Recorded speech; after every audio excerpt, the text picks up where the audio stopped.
നമസ്കാരം. Asia live ടിവിയുടെ ഈ എപ്പിസോഡിലേക്ക് എല്ലാ മനുപ്രേക്ഷകർക്കും ഹൃദയം നിറഞ്ഞ സ്വാഗതം. ഇന്നത്തെ നമ്മുടെ വിഷയം വെച്ച് കഴിഞ്ഞാൽ എല്ലാ തടസ്സവും മാറ്റുന്ന ഗണപതി ഉപാസന. ഗണപതി ഭഗവാൻ വെച്ചാൽ നമുക്ക് എല്ലാവർക്കും അറിയാം അല്ലേ? വിഘ്നേശ്വരൻ എന്നൊക്കെ പറയും.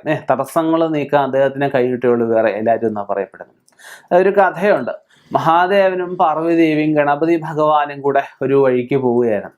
അപ്പൊ ആ വഴിക്ക് പോയി കഴിഞ്ഞപ്പോഴത്തേക്കും ഒരു വലിയൊരു വൃക്ഷം അവിടെ വീണ് കിടക്കുന്നു. ആ വൃക്ഷം മഹാദേവനും പാർവതിദേവിയും നോക്കിയിട്ട് മാറ്റാൻ പറ്റിയില്ല.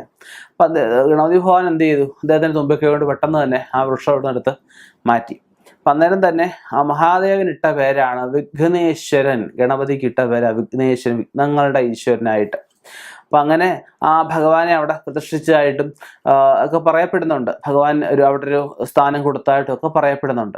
അപ്പൊ ഈ ബ്രഹ്മപുരാണത്തിൽ പല പുരാണങ്ങളിലും ഗണപതി ഭഗവാനെ പറ്റി ഒരുപാട് കഥകളൊക്കെ പറയപ്പെടുന്നുണ്ട്. അതായത് ഈ മനുഷ്യന്റെ സൃഷ്ടി നടത്തിയപ്പോൾ പോലും അത് ബ്രഹ്മദേവന് തെറ്റിയതായിട്ടും, അപ്പൊ അവസാനം ഈ ഗണപതി ഭഗവാൻ വന്ന് അദ്ദേഹം വരം കൊടുത്ത് അങ്ങനെ മനുഷ്യന്റെ സൃഷ്ടി നേരെയാക്കിയായിട്ടൊക്കെ പറയപ്പെടുന്നുണ്ട്. അപ്പൊ നമുക്ക് ഒരുപാട് കാര്യങ്ങൾ ഗണപതി ഭഗവാനെ പ്രീതിപ്പെടുത്തിയാൽ നമുക്ക് നേടിയെടുക്കാൻ സാധിക്കും. ഗണപതി ഭഗവാൻ ഏറ്റവും പ്രാധാന്യമുള്ളതെന്ന് വെച്ച് കഴിഞ്ഞാൽ ചൊവ്വാഴ്ച ദിവസം, ചതുർത്ഥി ദിവസമൊക്കെയാണ്. ചതുർത്ഥി ദിവസമൊക്കെ നമുക്ക് ഗണപതി ഭഗവാനെ ഭജിച്ചു കഴിഞ്ഞാൽ നല്ലൊരു പോസിറ്റീവ് എനർജി നമുക്കൊരു മാസം മൊത്തം ഉണ്ടാവും. ഒരു മാസം 2 ചതുർത്ഥി ഉണ്ടെങ്കിൽ 2 പറ്റുമെങ്കിൽ 2, ഇല്ലെങ്കിൽ ഒരു ചതുർത്ഥി ആയാലും നമ്മൾ ഭഗവാനെ ആ ഒരു വേണ്ട വിധം ഉപാസിക്കേണ്ട വിധത്തിൽ ഭഗവാനെ ഉപാസിച്ചു കഴിഞ്ഞാൽ തീർച്ചയായിട്ടും നമുക്കൊരു നല്ല ഉയർച്ച, നമുക്ക് അഭിവൃദ്ധി നമുക്ക് ഉണ്ടാവും.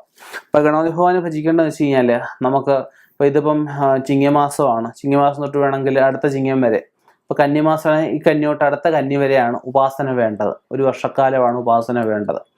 അപ്പൊ ഒന്നുകിൽ പറ്റാവുന്ന ചൊവ്വാഴ്ചകളിൽ നമുക്ക് പറ്റുന്ന പോലെ. ഇപ്പൊ അതിൽ ജോലിക്ക് നടക്കുന്ന എല്ലാവർക്കും എന്നും പറ്റിക്കോണമെന്നില്ല, എല്ലാ ചൊവ്വാഴ്ചയും പറ്റിക്കോണമെന്നില്ല. വീട്ടിലെ അശുദ്ധി വരുന്ന അവസ്ഥകളൊക്കെ ഉണ്ടാവും. പറ്റുന്ന ചൊവ്വാഴ്ചകളിൽ രാവിലെ ഉദയത്തിന് മുമ്പായിട്ട് എണീക്കണം. ഉദയത്തിന് മുമ്പായിട്ട് എണീറ്റ് നമുക്ക് അന്നത്തെ ദിവസം നമ്മൾ നമ്മുടെ പ്രഭാത കൃത്യങ്ങളെല്ലാം കഴിച്ച ശേഷം നമുക്ക് ഈ ഞാനീ പറഞ്ഞ ഉപാസനാക്രിയ ചെയ്ത ശേഷം വെള്ളം പോലും കുടിക്കാൻ പാടുള്ളൂ. അപ്പം നമുക്ക് ആ പ്രഭാതകൃത്യങ്ങളെല്ലാം കഴിഞ്ഞ് കുളിയെല്ലാം കഴിഞ്ഞ് ശുദ്ധമായിട്ട് വന്നിട്ട് പറ്റുമെങ്കിൽ ഈറിനെടുത്ത്, അല്ലെങ്കിൽ ശുഭവസ്ത്രം ധരിച്ച്, കോടി വസ്ത്രമോ അലക്ക് വസ്ത്രം ഏതായാലും കുഴപ്പമില്ല ധരിച്ചിട്ട് കിഴക്ക് ദർശനമായിട്ട് നമുക്ക് നിന്നിട്ട് ഭഗവാനെ ഏത്തം ഇടുന്ന എല്ലാവർക്കും അറിയാമല്ലോ. ആദ്യം ഒരു 36 പ്രാവശ്യം നമ്മൾ ഏത്തം ഇടുക. 36 പ്രാവശ്യം ഏത്തം ഇട്ടിട്ട് 3 കൂട്ടിയ കറുക, അത് 3 കറുക വെച്ചിട്ട് നമുക്ക് അതിൻ്റെ 3ാമത്തെ കറുകയുടെ വാലിച്ച് നീട്ടിയിടുക. അതിങ്ങനെ കൂട്ടി ചുരുക്കി ചെന്നൊക്കെ കഴിയുമ്പോഴത്തേക്കാണ് 3 കൂട്ടിയ കറുക ഒന്നായിട്ടാണ് എടുക്കുന്നത്. അപ്പം അങ്ങനെ 36 കറുക വെച്ചിട്ട് ഓം ശ്രീം ഹ്രൈം ക്ലീം ഗൗം ഗംഗണപതി വരവരത സർവജനമേ വിശമാനയസ്വ, ഇങ്ങനെ മന്ത്രം നമുക്ക് 36 പ്രാവശ്യം ജപിച്ച് ഒരു 5 തിരി ഇട്ട വിളക്കിന് ചുവട്ടിലായിട്ട് നമുക്കിത് ഈ മന്ത്രം ജപിച്ചിട്ട് നമുക്കത് ആ കറുക നമുക്ക് അർച്ചിക്കാവുന്നതാണ്. അപ്പം നമുക്ക് ആ ഒരു ക്രിയ ചെയ്യുമ്പോൾ ഗണപതി ഭഗവാൻ പെട്ടെന്ന് നമുക്ക് ഉപാസന വരാനുള്ള സാധ്യതയുണ്ട്. പിന്നെ നമുക്ക് ചെയ്യാൻ പറ്റുന്ന എല്ലാവർക്കും ഹോമകുണ്ടം കൂട്ടി വിധിപ്രകാരം ഈ ഉപനയനം കഴിച്ചിട്ട് എല്ലാവർക്കും ഗണപതി ഹോമം കഴിക്കാൻ പറ്റിക്കോണമെന്നില്ല.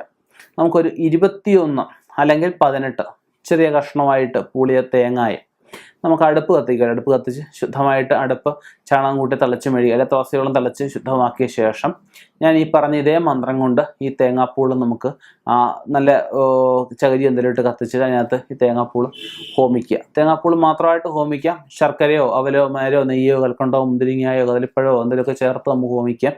ഒന്നുമല്ലേ പഞ്ചസാര മുക്കി ഹോമിച്ചാലും തെറ്റൊന്നുമില്ല.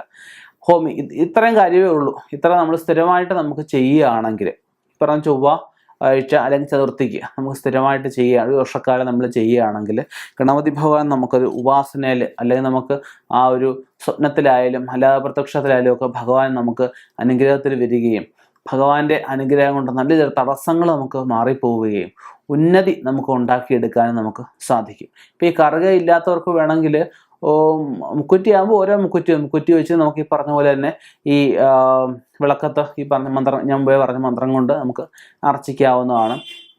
അർച്ചിച്ച് കഴിഞ്ഞാൽ നമുക്ക് ഈ പറഞ്ഞ പോലെ തന്നെ ഗണപതി ഭഗവാന്റെ ഭാഗത്തെ അർച്ചിക്കുന്ന പോലെ ഭഗവാൻ നമ്മൾ സങ്കല്പിച്ച് വേണം, നമുക്ക് ഭഗവാന്റെ രൂപമൊക്കെ സങ്കല്പിച്ച് വേണം നമ്മൾ അർച്ചിക്കാനായിട്ട്. ഭഗവാന്റെ ഭാഗം നമ്മൾ സമർപ്പിക്കാൻ സങ്കല്പിച്ച് അർച്ച് കഴിഞ്ഞാൽ ഭഗവാനിൽ അത് എത്തുകയും ഭഗവാന്റെ അനുഗ്രഹം നമ്മളിലേക്ക്, നമ്മുടെ ഭവനത്തിലേക്കും കുടുംബാംഗങ്ങളിലേക്കും ഒക്കെ പകർന്ന് കിട്ടുകയും ചെയ്യും. അപ്പം അങ്ങനെ ഗണപതി ഭഗവാന്റെ ഉപാസനയിൽ നമ്മൾ ഈ പറഞ്ഞ പോലെ കൃത്യത വളരെ അത്യാവശ്യമാണ്. ഉദയത്തിന് മുമ്പായിട്ട് നമ്മളത് ചെയ്യണം, ശുദ്ധവൃത്തിയായിട്ട് ചെയ്യണം. ഇത് ചെയ്യുന്ന ദിവസം നമ്മൾ മത്സ്യമാംസം ഒന്നും കഴിക്കാൻ പാടില്ല. അല്ലാതെ സാധാരണ ദിവസങ്ങൾ കഴിക്കാൻ വിഷയമില്ല, ഇത് ചെയ്യുന്ന ദിവസം മത്സ്യമാംസം കഴിക്കാൻ പാടില്ല. വൈകുന്നേരം ആയാലും നമ്മൾ വീട്ടിൽ വന്ന് ഒരു 10 പ്രാവശ്യമെങ്കിലും ഓം മഹാഗണപതിയെ നമഃ ജപിച്ചിട്ട് വേണം നമ്മൾ കിടക്കാനായിട്ട്. കിടക്കുന്നതിന് മുമ്പായിട്ട് 10 പ്രാവശ്യം തൊട്ട് എത്ര പ്രാവശ്യം വേണമല്ലോ മിനിമം 10 പ്രാവശ്യങ്ങൾ ജപിച്ചിട്ട് നമുക്ക് അത്താഴമൊക്കെ കഴിച്ചിട്ട് കിടക്കാം. അല്ല അത്താഴം കഴിച്ചിട്ടാലും നമുക്ക് 10 പ്രാവശ്യങ്ങൾ ജപിച്ചിട്ട് കിടക്കുക. തീർച്ചയായിട്ടും ഗണപതി ഭഗവാൻ എത്രയും പെട്ടെന്ന് നമ്മുടെ ആ ഒരു മനതാരിലല്ലേ ഉപാസന വരുന്നതും അനുഗ്രഹം കിട്ടുന്നതും ഒക്കെ ആയിരിക്കും. ഇനിയും ഇതുപോലെയുള്ള വ്യത്യസ്തമായ വിഷയങ്ങളുമായിട്ട് കണ്ടുമുട്ടാം. നിർത്തുന്നു. നന്ദി, നമസ്കാരം.